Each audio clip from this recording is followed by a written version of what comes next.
The bomb worked exactly as designed. It sealed the tunnel entrance. It collapsed the access corridor. And the missiles stored 500 meters underground are still there. That is the gap between what was announced and what was achieved. On March 17, 2026, the United States Central Command posted a statement on social media that was precise and specific. Hours ago, U.S. forces successfully employed multiple 5,000-pound deep penetrator munitions on hardened Iranian missile sites along Iran's coastline near the Strait of Hormuz. The Iranian anti-ship cruise missiles in these sites posed a risk to international shipping in the strait. The weapon described in that statement is the GBU-72 Advanced 5K Penetrator. It weighs 5,000 pounds. It is guided by GPS and inertial navigation. It is designed to penetrate through reinforced concrete and earth before detonating, plunging through approximately 100 feet of ground before its warhead ignites, trapping the explosive energy underground and collapsing the subterranean structure from within. It is the most capable conventional bunker-penetrating weapon in the American arsenal. And it was used, according to CENTCOM's own statement, not once but multiple times against hardened targets on Iran's coastline near the world's most critical oil choke point. What makes this strike, and the broader campaign against Iran's underground missile infrastructure, analytically significant is not the weapon itself.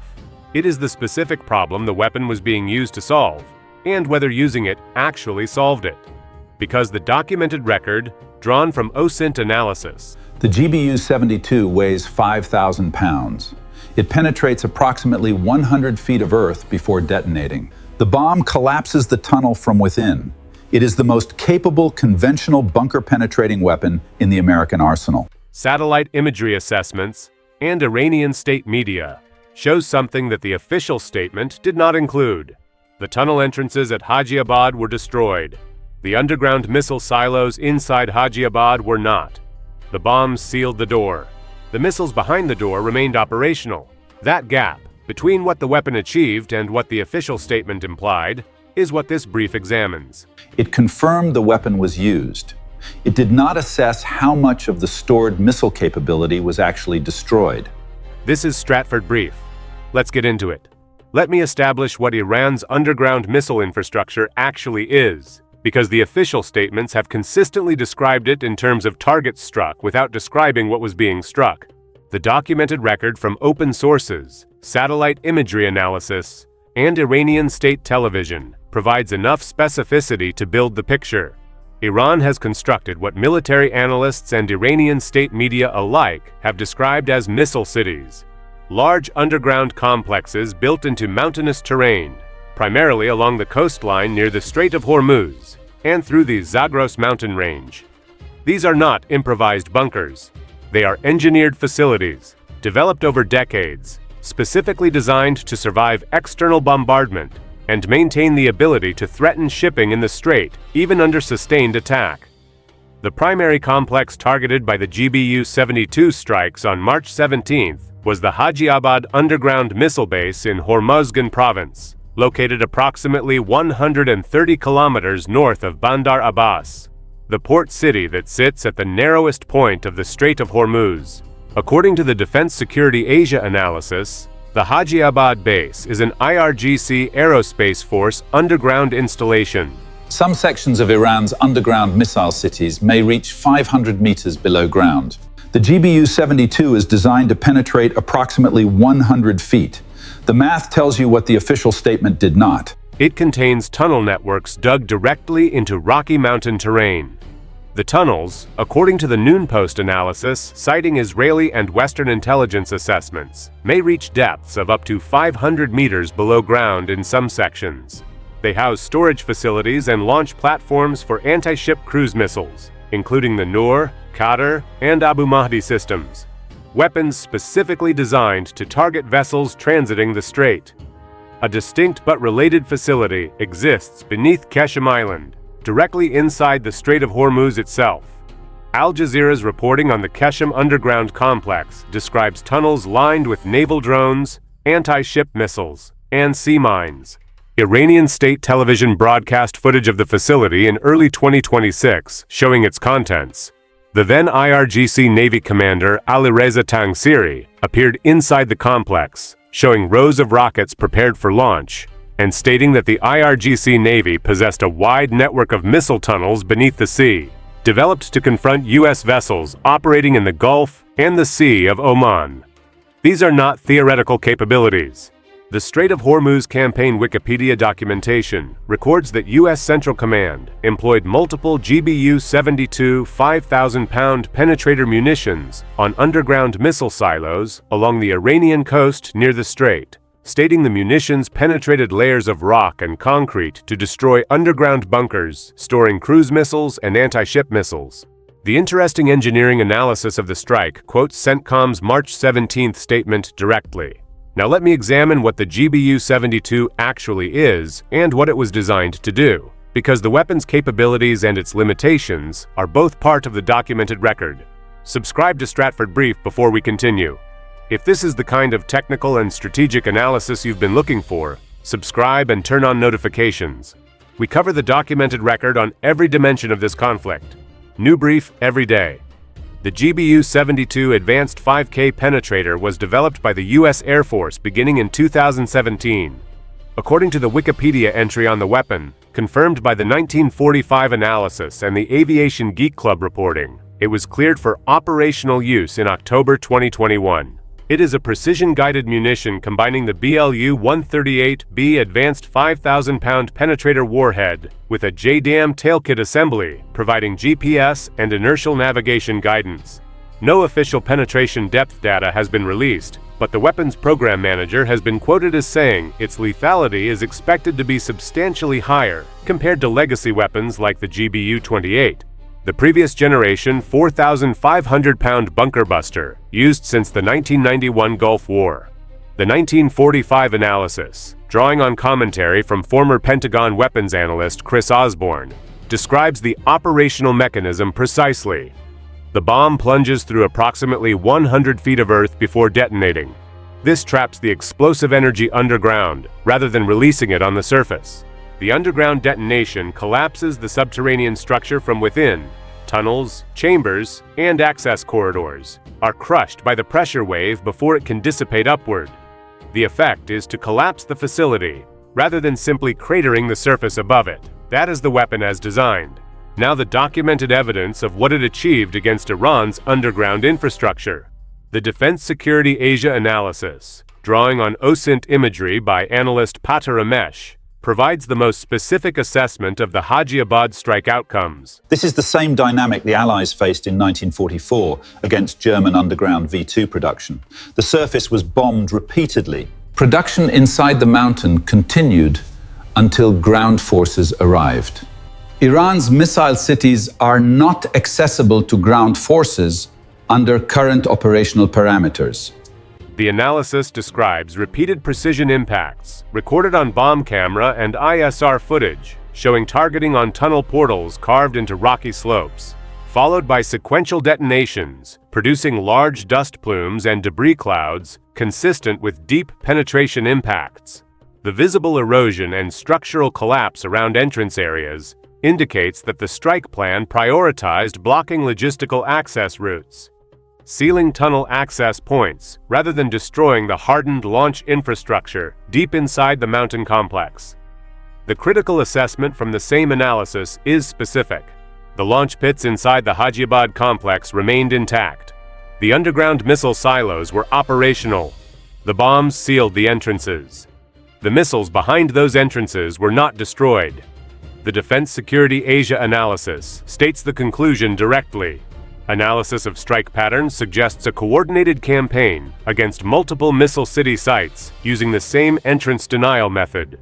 Reports indicate that Iran's ballistic missile launch rate dropped sharply early in the campaign, consistent with restricted access to stored missiles, rather than complete destruction of launch capability. The persistence of intact launch pits means the long-term threat remains, particularly if repair crews can reopen access tunnels.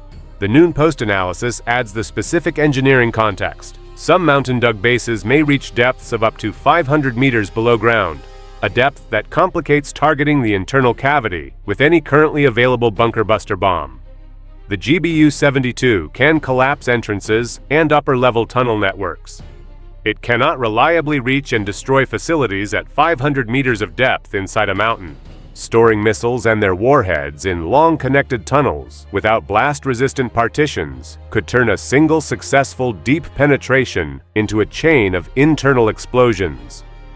But achieving that penetration against the deepest Iranian facilities is beyond the demonstrated capability of the GBU-72 at its current configuration.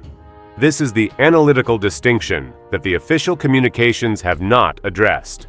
The bunker buster campaign reduced Iran's ability to quickly access its stored anti-ship missiles. It did not destroy them. Iran responded by adapting its tunnel protection. Satellite imagery showed Iran burying entrances and adding concrete barriers. The weapon produced adaptation, not elimination. CENTCOM's March 17th statement said the strikes employed multiple 5,000-pound deep penetrator munitions on hardened Iranian missile sites. It confirmed the weapon was used. It did not assess how much of the stored missile capability inside those sites was actually destroyed. Now let me examine the strategic context of what these strikes were trying to accomplish, and whether the documented record suggests they are accomplishing it. The stated objective, as described in CENTCOM's own statement, was to neutralize the threat that Iranian anti-ship cruise missiles pose to international shipping in the Strait of Hormuz. That is the operational rationale. Anti-ship missiles fired from coastal positions near the strait can target commercial vessels and naval assets transiting the 21-mile-wide choke point. The Noor, Qadr, and Abu Mahdi systems, documented as among the missiles stored in the Hajiabad and coastal missile complexes, are specifically designed for exactly that mission profile. The Hajiabad base is approximately 130 kilometers from Bandar Abbas. The Abu Mahdi missile, named after an Iranian-backed Iraqi militia commander. 3 operations are active simultaneously in the Strait of Hormuz right now. The naval blockade, the mine-clearing operation, and the ongoing campaign against the missile cities. All 3 are necessary because none of the 3 alone is sufficient. Has a documented range of over 1,000 kilometers, according to Iranian state media. The Noor anti-ship cruise missile has an estimated range of approximately 170 kilometers, according to IRGC statements. Both weapons can reach shipping in the strait from the Hajiabad position, even with the tunnel entrances sealed, provided Iran can restore access to the launch platforms inside. The Defense Security Asia analysis describes what open-source monitoring is specifically watching for, to assess whether Iran is reconstituting access. Repeated strikes mean Iran is making progress on reopening sealed tunnels. Absence of strikes means either the access denial is holding or the operational focus has shifted. The satellite imagery will tell you before any official statement does. Signs of clearing activity, new road construction, or repeated strikes indicating attempts to prevent restoration. The satellite imagery record of Iranian missile bases after the initial 2025 and 2026 strikes showed Iran burying tunnel entrances and adding concrete barriers above some facilities, adapting to the bunker buster strategy in real time, as the Noon Post analysis documents. This is the specific strategic dynamic the bunker buster campaign has produced. The GBU-72 strikes blocked access to Iran's stored anti-ship missile inventory at specific sites along the Hormuz coastline. They did not destroy that inventory. Iran's response has been to adapt its tunnel protection methods. The underlying threat, submarines, fast boats, mobile missile launchers, and the missile city complexes whose entrances have been sealed but whose contents remain, has not been eliminated. The broader strike campaign's most specific documented limitation comes from the Strait of Hormuz itself. As this brief has covered, the mines that the IRGC Navy laid in the strait were placed using small boats without a systematic tracking protocol. The anti-ship missiles stored at the missile city complexes near the strait represent the second layer of the same asymmetric threat architecture, coastal missiles and underwater mines, designed to create a kill zone in a waterway that handles 20% of the world's oil supply. The bunker buster strikes removed Iran's ability to quickly access the missile layer of that architecture. The mine-clearing operation now underway with American destroyers, underwater drones, and Allied minesweepers is addressing the mine layer. Both operations are active simultaneously. Both are operating in or near a waterway where Iran's IRGC has publicly threatened to fire on transiting vessels. The historical parallel that the GBU-72 campaign against Iran's underground infrastructure most precisely invokes is the Allied air campaign against German underground V-weapon production facilities in 1944. Operation Crossbow involved hundreds of bombing sorties against the Mittelwerk underground factory in the Harz Mountains, where Germany was producing V-2 ballistic missiles. The surface and entrance areas of the facility were damaged repeatedly. Production inside the mountain was not stopped. The underground factory continued producing V-2s until the Allied ground advance made the facility inaccessible. The parallel is structural, not predictive. Germany's missile production in 1944 was eventually stopped by ground forces advancing to the facility, not by air power reaching it from above. Iran's missile cities in 2026 are geographically inaccessible to ground forces under current operational parameters. The bunker buster campaign can deny access to the missile inventory. It cannot, based on the documented analysis, destroy that inventory, unless the sealed tunnels remain sealed long enough that the missiles inside become inoperable from maintenance failures, or the ground conditions around the facilities deteriorate enough to make the stored weapons unusable. The question the documented record raises for the Hormuz campaign going forward is specific. The U.S. naval blockade announced on April 12th is designed to prevent Iran from benefiting economically from controlling the strait. The mine-clearing operation is designed to restore physical access to the waterway. The bunker buster campaign conducted in March was designed to neutralize the missile threat to shipping. All three elements are active or announced, and the documented record shows that the missile threat from the sealed underground complexes has been reduced but not eliminated. Because the tunnel entrances can be rebuilt, the missiles inside remain intact, and Iran's missile city network extends across multiple provinces and islands throughout the region. What the naval blockade, the mine-clearing operation, and the bunker buster campaign collectively represent is a multi-domain effort to convert military operations in the strait into the negotiating leverage that Islamabad failed to convert into a diplomatic agreement. The ceasefire expires in less than 2 weeks. The Islamabad talks have collapsed. Pakistan's foreign minister has said his country will try to facilitate new dialogue. The IRGC has threatened to fire on American vessels, and the missile complexes along the Iranian coast remain structurally intact, their tunnel entrances sealed, their contents operational. The indicator to watch in the coming days is whether the CENTCOM operational tempo includes additional GBU-72 strikes against the Hajiabad complex and the Keshm Island missile city, specifically whether repeated strikes are recorded, which the Defense Security Asia analysis identified as the signal that the U.S. is attempting to prevent Iranian restoration of tunnel access. If those strikes appear, it means the assessment inside the Pentagon is that Iran is making progress on reopening the sealed tunnels. If they do not appear, it means either the access denial is holding, or the operational focus has shifted to the mine-clearing and blockade mission. Both possibilities have implications for the ceasefire, for the Islamabad follow-on negotiations, and for the energy markets that are watching the strait's status in real time. The mainstream coverage tells you what happened. Stratford Brief tells you what it means.